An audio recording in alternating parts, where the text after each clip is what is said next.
The courtroom air felt too cold for a Tuesday morning, like somebody had turned the thermostat down just to make everyone shiver into silence.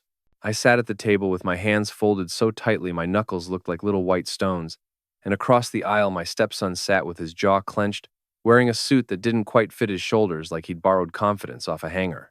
My wife wasn't on the bench beside him like he'd wanted the judge to see.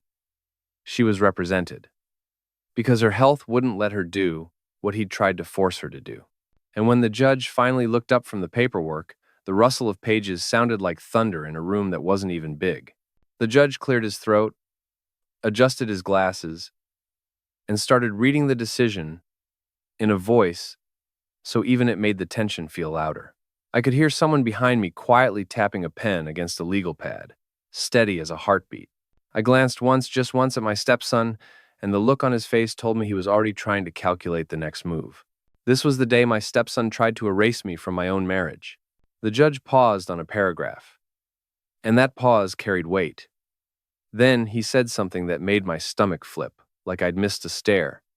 He was denying the petition. He was denying the request to push me out of my wife's medical and financial decisions. He was denying the attempt to brand me as a danger. He was, in plain legal language, telling my stepson that his whole plan had failed, right there in public, with a clerk typing every word into the record. My stepson's head tilted slightly, like he couldn't believe sound could do that could turn a confident story into a rejected one. And as the judge kept speaking, I felt the twist in my chest ease, just enough to realize the bigger twist wasn't what he'd done in court. The bigger twist was how close he'd gotten before I even knew there was a war. How did we get here? I met my wife the most ordinary way, which is how the most extraordinary things always seem to start. It was a rainy Thursday in late October, the kind where the sidewalks shine like they've been varnished. I ducked into a small neighborhood bookstore cafe to wait out the worst of it, and I remember the bell over the door chiming when she came in right after me, shaking rain off her umbrella with an annoyed little laugh. She had this tired smile that still looked warm, and she was balancing a tote bag like it contained something fragile.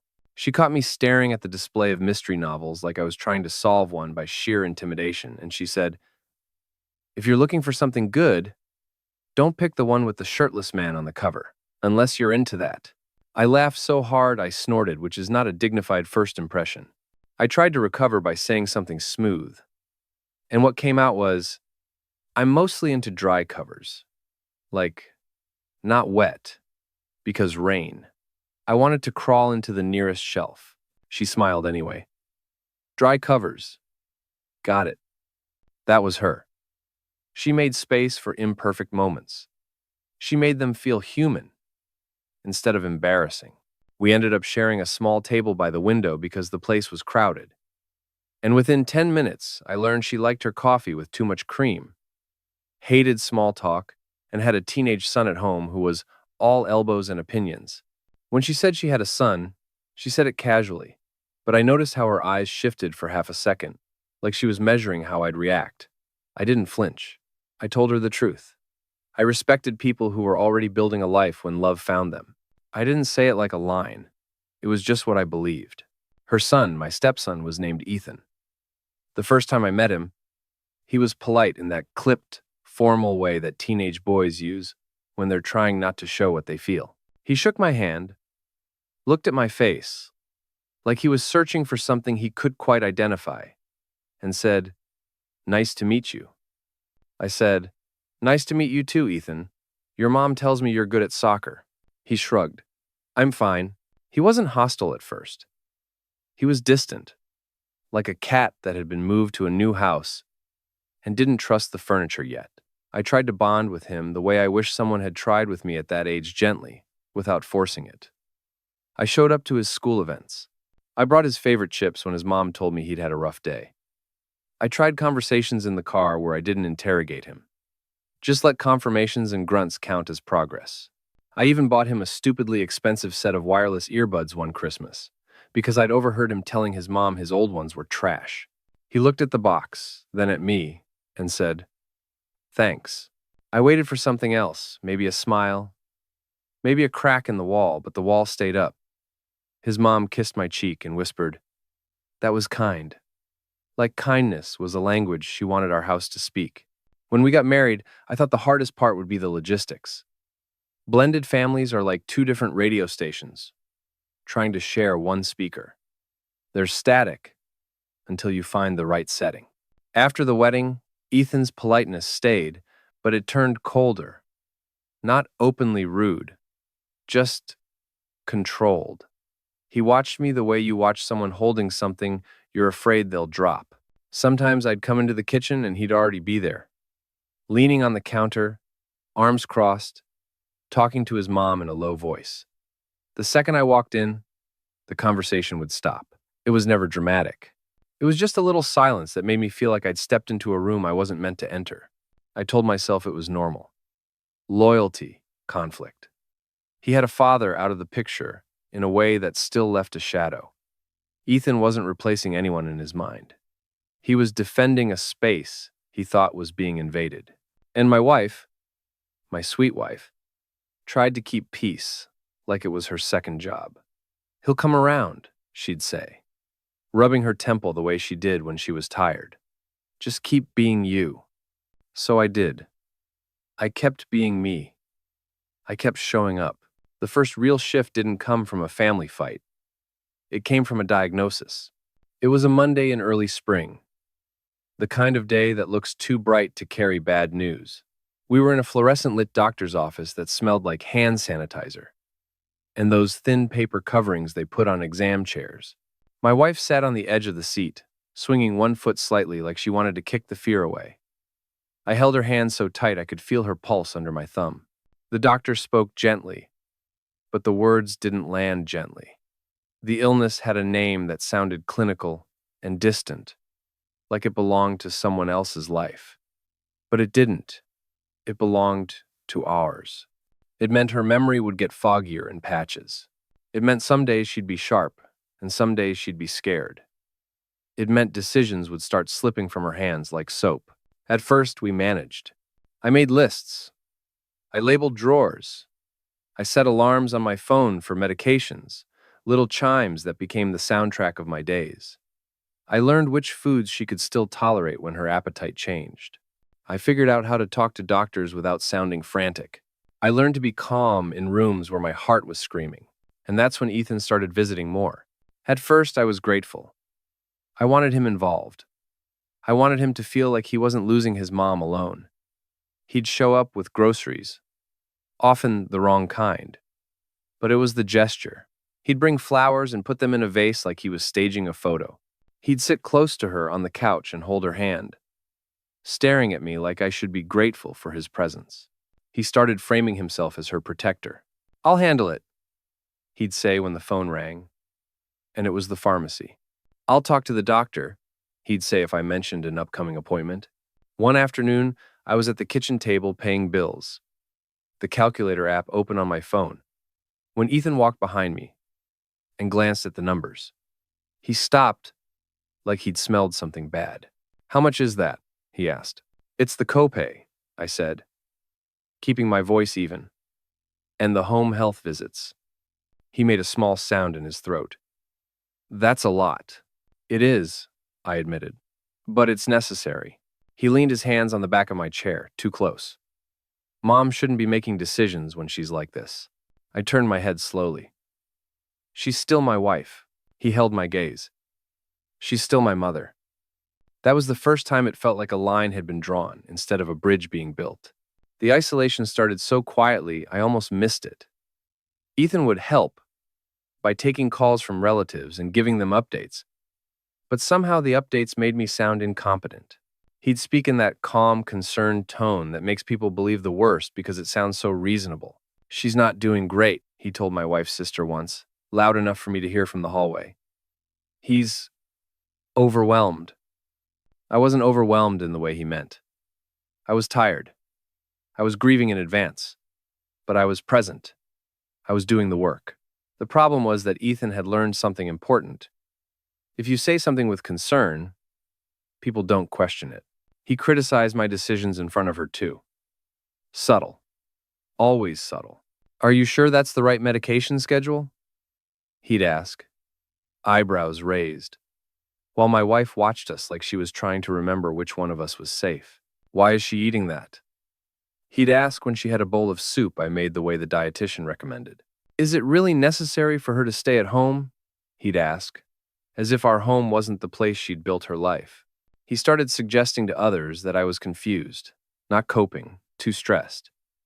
I could feel the narrative being built around me like walls going up. And then he began controlling access and information. I'd call the doctor's office and they'd say, "We already spoke with Ethan." I'd ask about a referral, and the nurse would say, "Her son handled that." I'd find my wife's phone on silent more often. I'd notice missed calls from friends who said, "We tried to reach her, but Ethan said she wasn't up for talking." Sometimes my wife would look at me with a puzzled expression and say, "Did my sister call?" And I'd say, "Not that I know of," while my stomach tightened because I knew Ethan had been answering her calls when I was in the shower or taking the trash out. The worst part was how he rewrote history. He'd sit with her and say things like, "You worked so hard before he came along," or "Remember how peaceful it was when it was just us?" He'd say it like nostalgia, but it was poison. It made her question the last years of her life like they were an addition instead of a whole chapter. I tried to confront him privately first. I believed in handling things like adults. One evening, after my wife had fallen asleep in her recliner with a blanket tucked under her chin, I stepped into the hallway where Ethan was scrolling on his phone.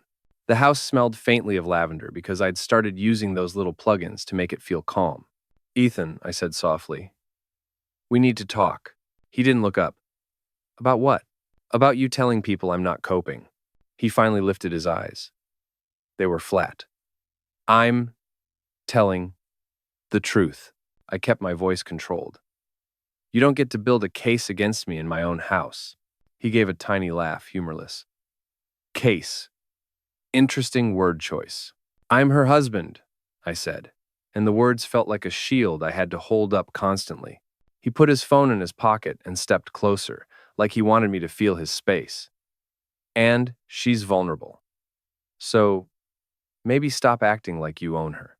That hit me harder than I expected because I'd never thought of love as ownership. I'd thought of it as responsibility. "I don't own her," I said. "I'm here. That's the difference." He stared at me for a moment, and then he walked past me down the hall like the conversation was finished. Like I was furniture. The legal maneuvering started behind my back. I didn't know it at first. I only noticed little things. A new folder on the kitchen counter that disappeared when I came in. A business card from a law office in her purse that wasn't there the week before. A pen with a logo that said, "Notary Services," left on the dining table like someone had forgotten it. One Thursday afternoon, I came home from picking up prescriptions and found Ethan in the living room with my wife and a woman I didn't recognize. The woman stood up quickly, smoothing her blazer. "Hello," she said, too bright. "I'm just helping your wife with some paperwork." Ethan's smile was tight. "It's nothing." My wife looked at me with that foggy uncertainty that made my chest ache. "We're just organizing things," she said, voice small. I set the pharmacy bag down slowly. "What kind of paperwork?" Ethan cut in. "Planning ahead. You should be grateful." The woman cleared her throat. "It's just standard documents. Power of attorney, medical proxy, things like that." My mouth went dry. Those weren't standard documents to do without your spouse present. Those were keys. Those were control. "I need to see what you're signing," I said to my wife, keeping my tone as gentle as I could. Ethan's eyes narrowed. "She doesn't need your permission." The woman shifted her weight, uncomfortable. My wife looked from him to me, like she was caught in a tug of war. She didn't understand. And then the betrayal scene came. Not with a scream, but with a sentence. Ethan leaned down toward my wife, voice low but clear enough that the room heard it, including the woman in the blazer and me standing there with a bag of pill bottles in my hand. He said, "He's after your money." The words hung in the air like smoke. The woman's pen froze over the paper. My wife blinked rapidly, like the sentence had slapped her. I felt something in me go perfectly still, the way water goes still before it boils. I looked at Ethan, and for the first time, I saw not a resentful kid, but a man making a calculated move. "What did you just say?" I asked, voice quiet. He didn't flinch. "I'm protecting her." I stepped closer, not threatening, just present. "By lying to her?" He angled his body between me and my wife like I was a danger. "By telling her the truth." There was an awkward silence then, thick and humiliating, because the woman in the blazer didn't know where to look. My wife stared at her own hands. Ethan stared at me like he wanted me to explode so he could point and say, "See?" I didn't give him that. I took a slow breath and said, "We're stopping this meeting." The woman's eyes flicked to Ethan. He gave a tiny nod like he was the one in charge. She gathered her folder quickly. "Mom," Ethan said, voice softening into fake tenderness, "you don't have to listen to him." My wife whispered, "I'm tired." "I know," Ethan said, squeezing her hand. "That's why I'm doing this." I swallowed the bitter taste in my mouth and watched the woman leave with a tight smile, like she'd just witnessed something messy she didn't want to be part of. That night, after Ethan left, I sat on the edge of the bed and held my wife's hand while she stared at the lamp like she couldn't remember what it was called. "Do you think I'm after your money?" I asked quietly. She turned her head slowly. "No," she said, but it sounded more like she was trying to convince herself than me. You're here." I kissed her knuckles. "I'm here." But I knew the damage was done. Ethan had planted the idea, and ideas grow even in poor soil when someone is vulnerable. The concrete attempt to remove me came soon after, like he'd decided to stop whispering and start swinging. It was a Saturday morning at 9:17 a.m. when I opened the front door and found a man standing on my porch holding a thick envelope. The sun was bright enough to make me squint. The man asked my name, confirmed it, and handed me the papers with the casualness of someone delivering a menu. I closed the door and stared at the envelope like it might bite. The first page had my name printed in clean black letters, and beneath it were words I never thought I'd see attached to my life. Petition for exclusive guardianship. Allegations. Claims that I was mentally unfit, that I neglected my wife, that I mismanaged money, that I isolated her, that I was a danger to proper care. I sat down at the kitchen table so fast the chair legs scraped loudly. My hands shook as I read. My wife was in the living room watching a cooking show, laughing at something that wasn't funny, and I realized Ethan had filed this while she sat 10 feet away from me eating toast and calling me honey. Shock is supposed to feel explosive. For me, it felt like being underwater. Everything sounded far away. The refrigerator hum seemed too loud. The clock ticked like it was mocking me. Then betrayal hit, sharp and personal. This wasn't just a legal move. This was him trying to rewrite my marriage into a footnote. I felt guilt too, the kind that tastes like metal. Had I missed signs? Had I stayed polite too long? Had I tried so hard to keep peace that I'd let someone else grab the steering wheel? I looked at my wife, at the way she clapped lightly at something on TV, and I felt fear rise like a wave. If I didn't stand up now, I'd lose her while she was still alive. I didn't tell her everything that day. I couldn't. She was fragile, and the stress would have confused her more.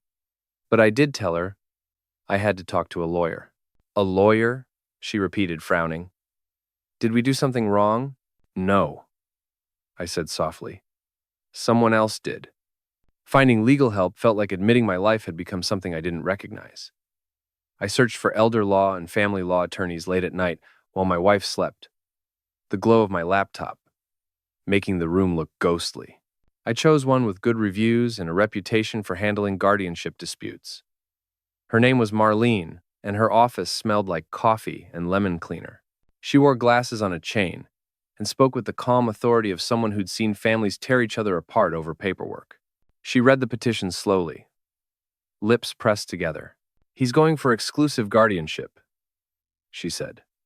"He wants to cut you out entirely." "I'm her husband," I said, like repeating it would make it legally invincible. "You have rights," she said. "But don't assume the court will automatically see you the way you see yourself." Courts see evidence, timelines, documentation. The words made my stomach twist. Evidence. I'd been living this. I hadn't been documenting it like a case. Marlene leaned forward. We're going to build the narrative of reality. Not emotion. Reality. So I started gathering receipts like my marriage depended on it. Because it did. Medical records showing I'd been present at appointments. Notes from doctors that listed me as the primary contact. Pharmacy printouts. With my name on the pickup logs. A binder of home health schedules where I'd written times and dosages in neat handwriting. Bank statements showing our normal expenses, no suspicious transfers, no hidden accounts. I printed out emails from nurses who thanked me for being attentive. I asked our neighbor, Mrs. Hanley, to write a statement about seeing me help my wife into the car, seeing me walk her slowly down the driveway, on good days. Mrs. Hanley, who was 72 and nosy in the way that saves lives, didn't even hesitate. She said, Honey, I've seen you carrying her groceries and your patients. I'll write whatever the court needs. I asked my wife's friend Denise, who'd known her since before I came along. And Denise surprised me by gripping my hands and saying, I've watched you love her. Ethan's been waiting for a reason to hate you. I also dug into messages. Because Ethan had been sloppy in private. One night, when my wife was asleep, I checked the family group chat, where Ethan often posted updates. It was full of carefully phrased concern. But in our direct messages, he'd been more blunt. Their message said, if you actually cared about her, you'd step aside and let family handle this. I stared at the screen until my eyes burned. Family. Like my marriage, didn't count as family. Another message from him came 2 days after he filed the petition. Their message said, don't make this ugly. You'll lose. I took screenshots, printed them, and slid them into a folder like they were pieces of a puzzle that would finally show the whole picture. I built a timeline too. Dates and times. The day the diagnosis happened. The first time Ethan started intercepting calls. The paperwork meeting in my living room. The day the court papers arrived. I wrote it all down with trembling hands because writing it made it real, and reality was terrifying. Marlene coached me on what mattered. The judge needs to see consistency. The judge needs to see who has been there day after day, day after day. That part I could prove with my life. When the hearing date arrived, I barely slept the night before. I laid out my suit, checked the binder 3 times, and still felt like I was walking into a storm with an umbrella made of paper. The courthouse smelled like old carpet and anxiety. My stepson stood with his attorney, a man with slick hair and a red tie that looked like it had been chosen to project aggression.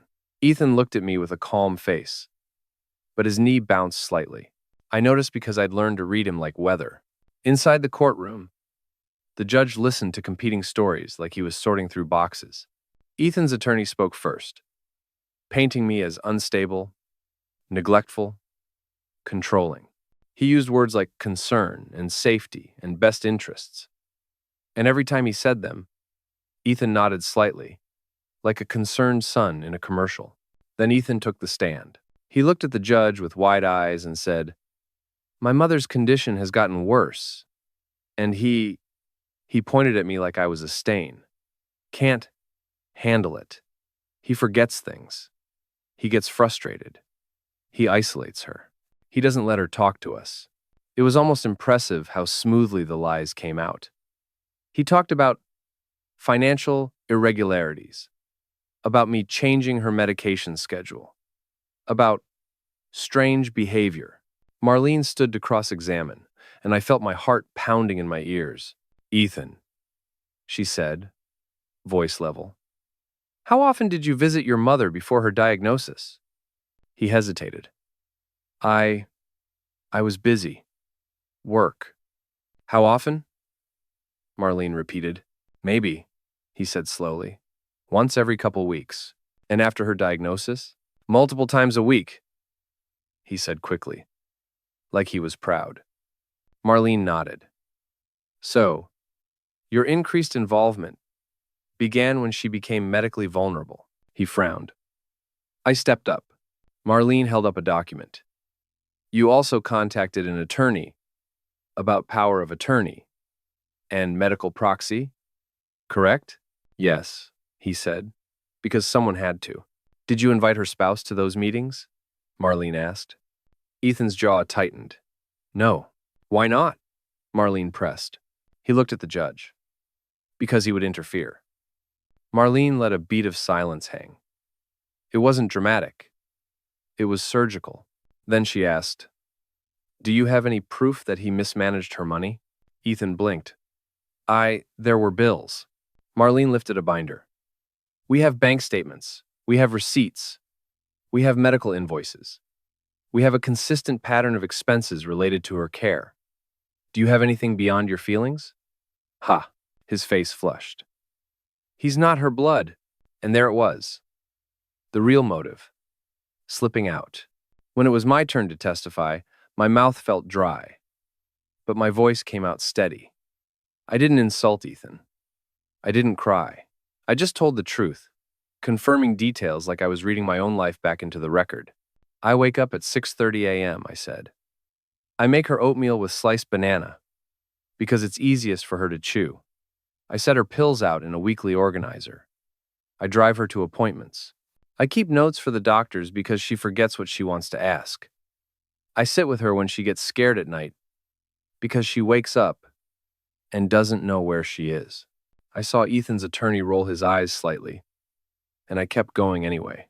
I'm not perfect, I said, but I'm consistent, and I love her. Marlene introduced evidence. Appointment logs, nurse statements, the neighbor's affidavit, the printed text messages. A nurse from the home health agency testified that I was attentive, respectful, and present.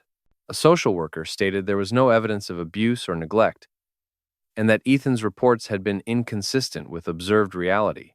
The most painful moment was when my wife's prior written statement was brought up a letter she'd written when she was lucid enough to understand what was coming. It was dated months before the petition. It said she wanted me involved. It said she trusted me. It said she felt safest with me. When Marlene read it, I had to stare at my hands to keep from breaking. Ethan shifted in his seat, and for the first time, his confident mask cracked. He looked like someone realizing the story he'd sold wasn't going to stick.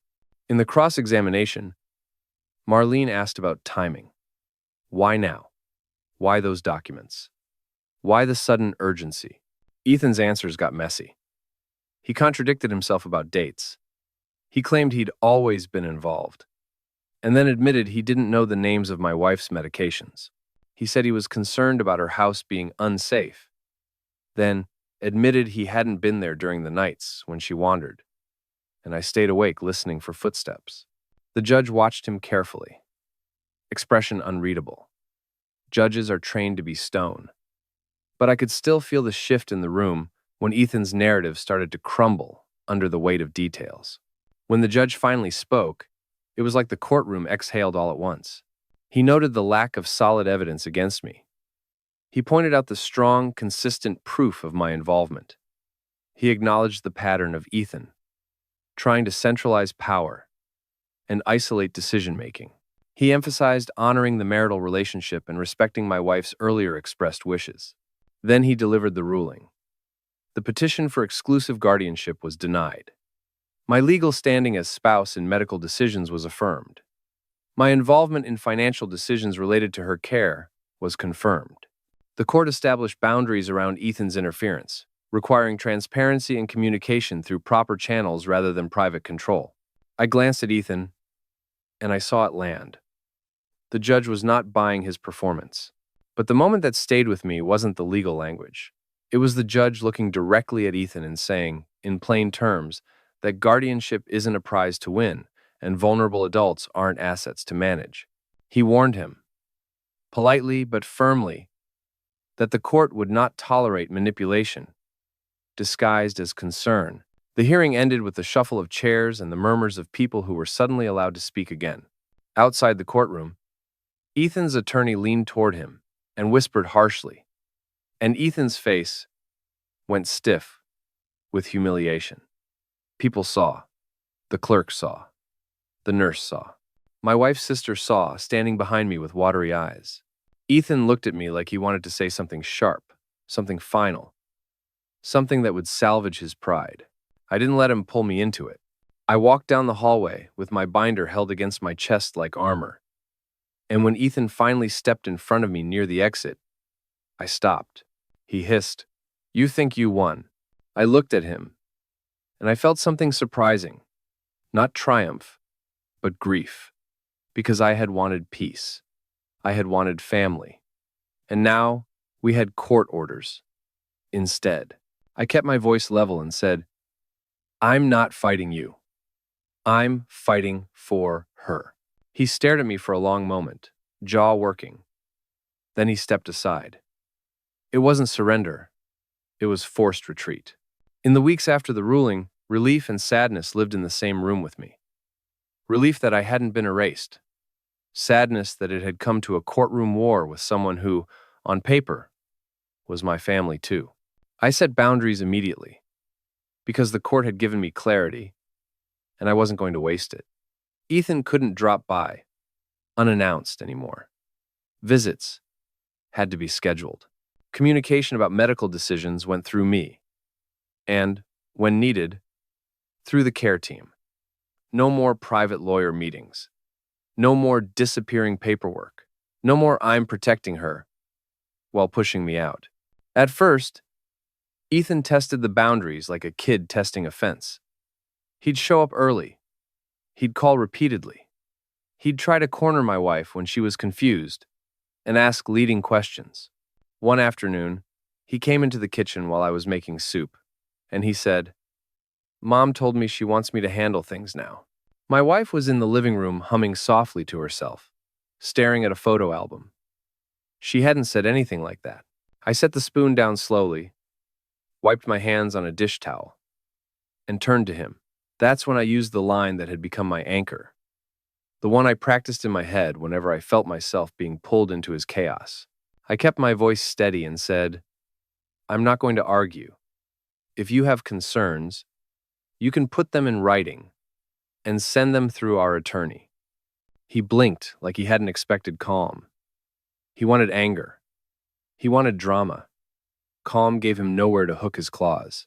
He scoffed, but he didn't push further. He left, and the door closed behind him with a soft click that felt like a small victory. Caring for my wife, after all of it, felt both simpler and heavier. Simpler because the legal fog had cleared. Heavier because I knew now how vulnerable she was, not just to illness, but to people who saw vulnerability as opportunity. I focused on giving her peace, routine, familiar objects. The blue mug she liked because it kept her tea warm. The soft blanket with the frayed edge she'd had since before we met. The little wooden bowl by the door where she always dropped her keys, even when she forgot what keys were for. Some evenings, she'd look at me with sudden clarity and say, "You're a good man." And I'd swallow the lump in my throat and say, "I'm yours." Other evenings, she'd ask where her mother was, and I'd sit beside her and tell gentle stories until the fear faded.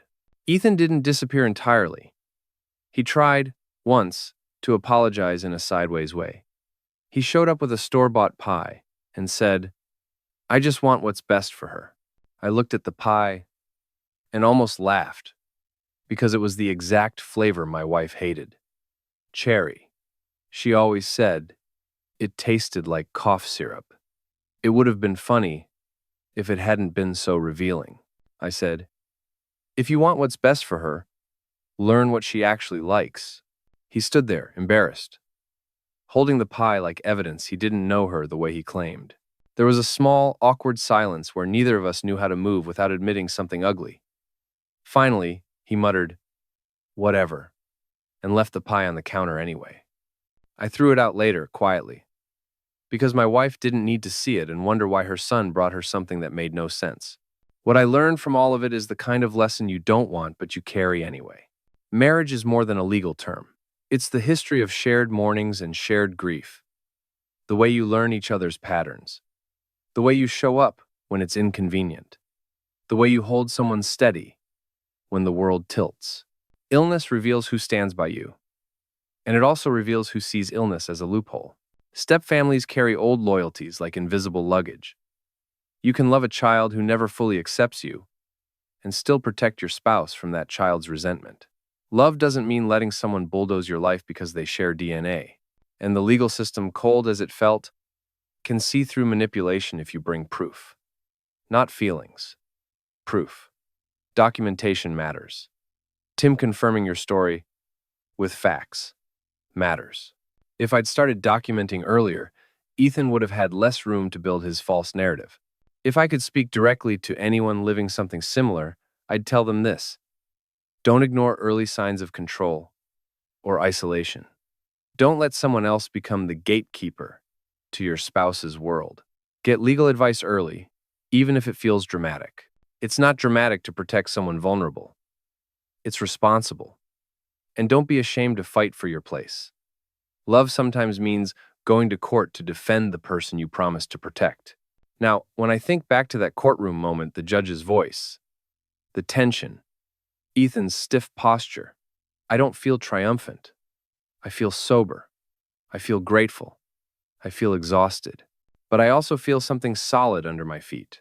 The truth held. My stepson tried to erase me from my wife's life, but that day, in front of a judge, the truth wrote me back into the story where I had always belonged.